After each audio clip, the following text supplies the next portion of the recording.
Ali Bailey, Ciara, Whitney Houston, des femmes puissantes, talentueuses, des femmes admirées même, et pourtant elles ont toutes vécu la même chose, c'est-à-dire des relations qui les ont freinées, déséquilibrées, parfois même détruites, hein. On dit que c'est de la malchance, ou on dit qu'elles ont fait de mauvais choix. Mais si c'était vrai, pourquoi alors ça se répète?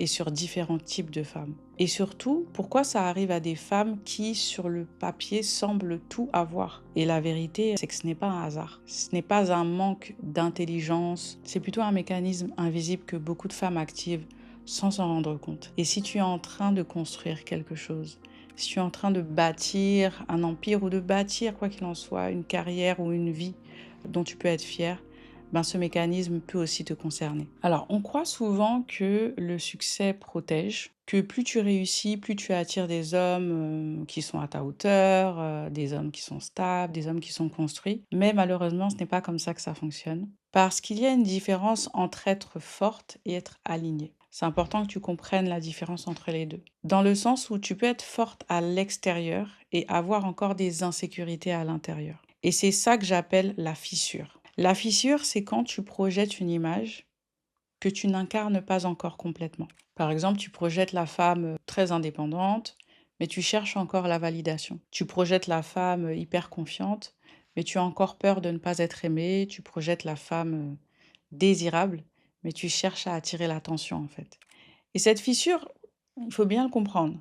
C'est normal. C'est pas une faiblesse, ce n'est pas un défaut. Parce que quand tu es dans une phase d'ascension, c'est commun en fait qu'il y ait un décalage temporaire entre la femme que tu deviens et la femme que tu es encore en train d'intégrer. Voilà, c'est plutôt normal parce qu'on avance plus vite extérieurement qu'intérieurement.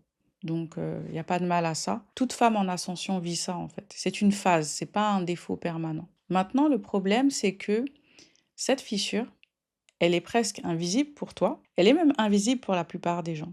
Mais elle ne l'est pas pour tout le monde. Le saboteur la voit. Donc, qui est cet homme que j'appelle le saboteur? Parce que le saboteur, ce n'est pas forcément l'homme toxique que tu imagines.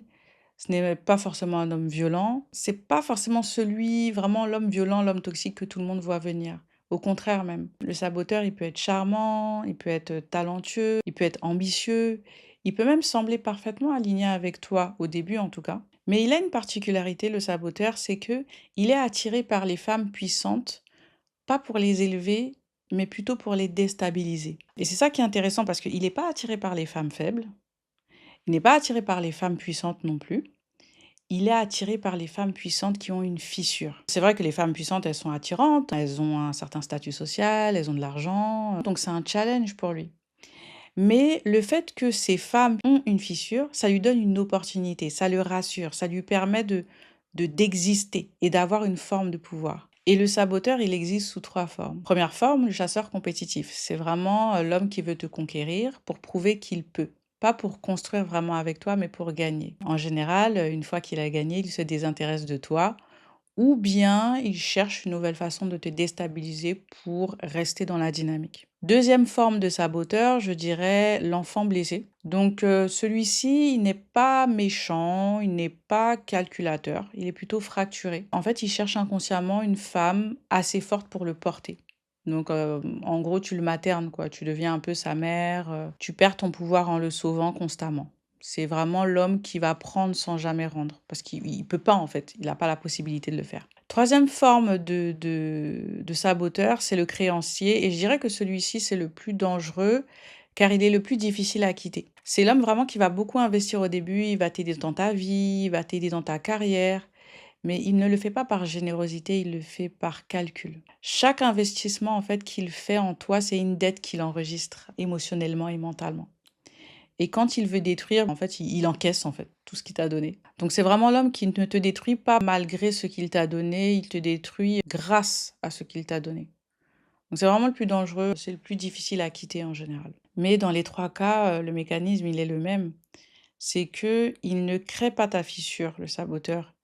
Il l'a vu surtout, il l'active, oui, et il l'utilise contre toi. Donc il va tester tes limites, il va tester tout ce que tu tolères, et plus tu vas tolérer de choses, plus il va prendre le dessus, et il va déséquilibrer un peu le pouvoir dans la relation. Et donc le pouvoir va plus pencher de son côté. Et il finit par saboter ce que tu étais en train de construire. Et je veux quand même faire une nuance qui est importante, c'est que ce n'est pas une question de bon ou de mauvais homme, parce qu'un saboteur n'est pas forcément quelqu'un de méchant. C'est ça qu'il faut comprendre. C'est plutôt une question de dynamique. Regarde Ali Bailey.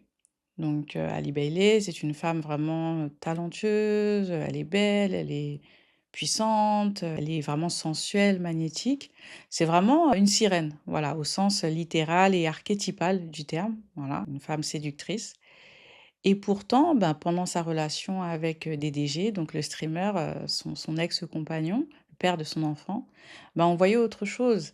C'est une femme qui subissait des tweets publics humiliants au moment précis où elle est au sommet de sa visibilité. Donc il a écrit des tweets où il disait qu'il aimait bien le sexe qui pue. Il a sorti même une chanson où il dit qu'il est insecure, qu'il est jaloux, qu'il n'aime pas voir Ali Bailey faire la promo du film avec l'acteur en fait. Il a eu un clash sur Twitter avec son ex également.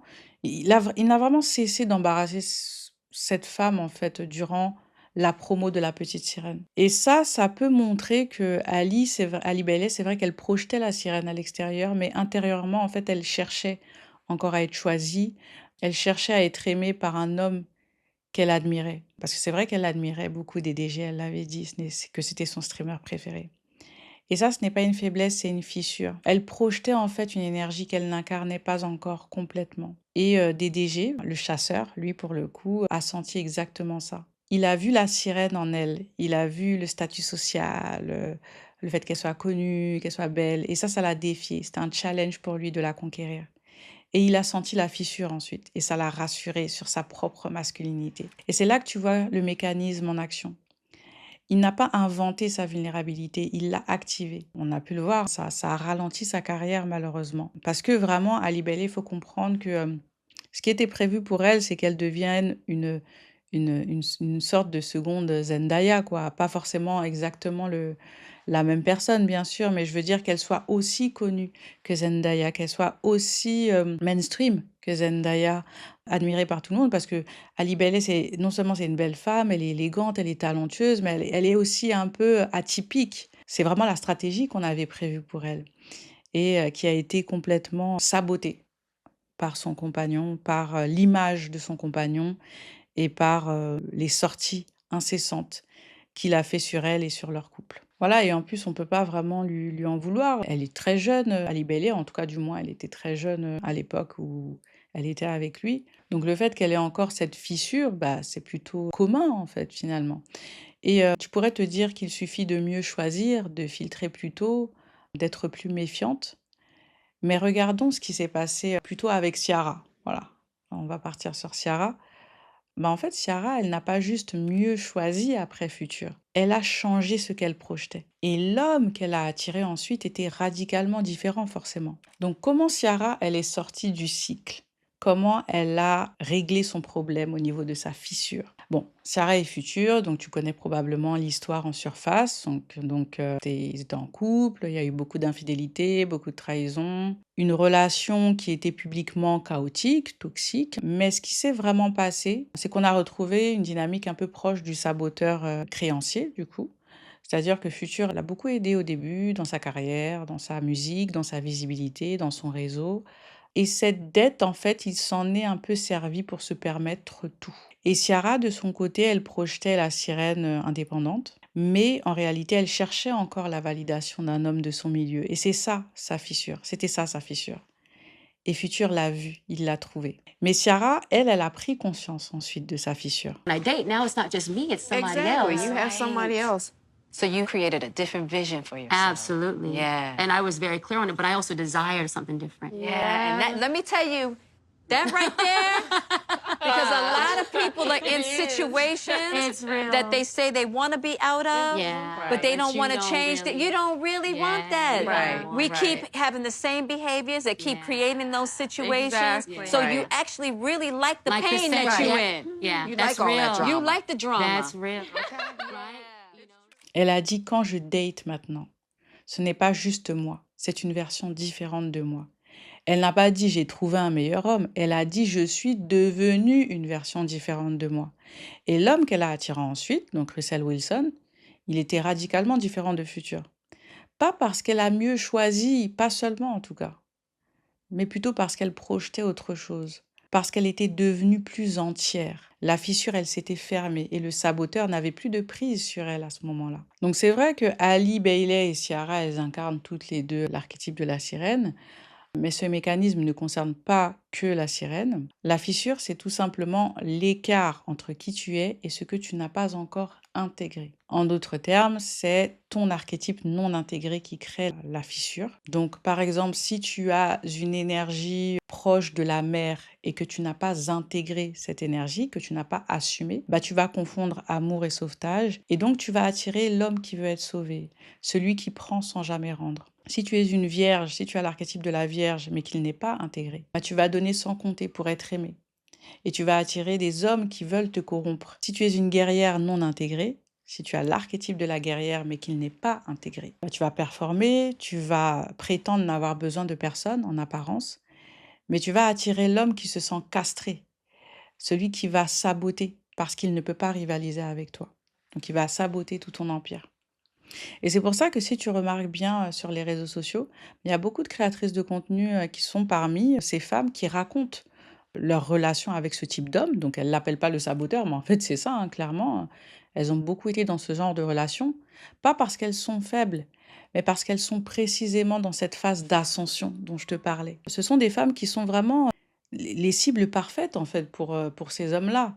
Parce qu'elles ont construit une image publique forte, ce sont des femmes qui ont réussi, qui ont une certaine ascension, qui ont un certain statut, qui ont de l'argent, qui ont une certaine visibilité, mais qui travaillent encore sur leur identité. Et la fissure pour ces femmes, elle est très visible et le saboteur la voit. C'est pour ça qu'il y a beaucoup de créatrices de contenu qui te racontent des histoires avec ce genre d'hommes, en fait. C'est parce qu'elles sont précisément dans cette phase d'ascension qui les rend un peu vulnérables, hein, finalement. Donc le but vraiment, c'est de sortir de ce cycle. C'est important. Et ça, comment le faire? Ben, ce n'est pas en choisissant mieux, c'est en t'intégrant mieux. Tant que tu projettes un archétype que tu n'as pas intégré, tu enverras un signal contradictoire et le saboteur est précisément l'homme qui sait lire ce signal. Ne pense pas que c'est invisible. C'est invisible chez certaines personnes, mais en tout cas, c'est visible pour les personnes les plus dangereuses pour toi. Ciara n'a pas seulement choisi, hein, elle est devenue entière en fait. Alors concrètement, comment tu fais?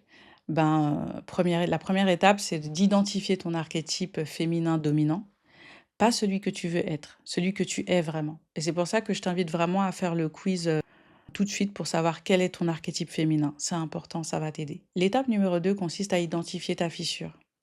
Qu'est-ce que tu projettes que tu ne ressens pas encore à l'intérieur?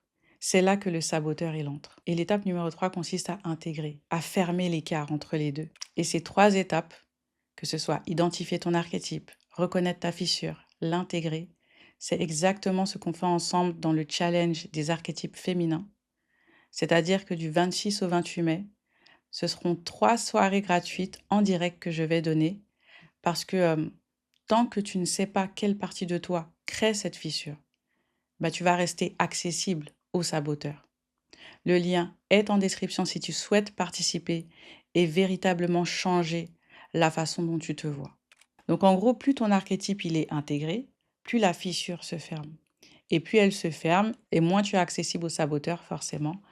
Et ça, on l'apprend en profondeur dans le programme que j'ai créé, donc la cartographie, où j'apprends aux femmes à identifier et à maîtriser leur archétype dominant. Donc c'est vraiment ça que tu dois retenir, c'est que le saboteur ne choisit pas les femmes faibles, il faut bien le comprendre.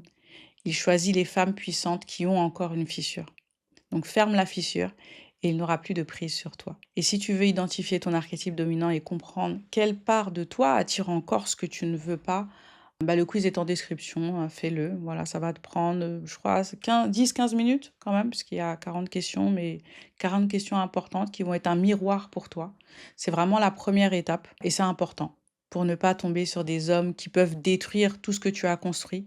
Donc vraiment, ce n'était pas une vidéo de coaching amoureux. C'est une vidéo de protection d'influence, de protection émotionnelle pour les femmes. J'espère que cette vidéo a pu t'aider et on se retrouve la semaine prochaine pour une nouvelle analyse d'influence.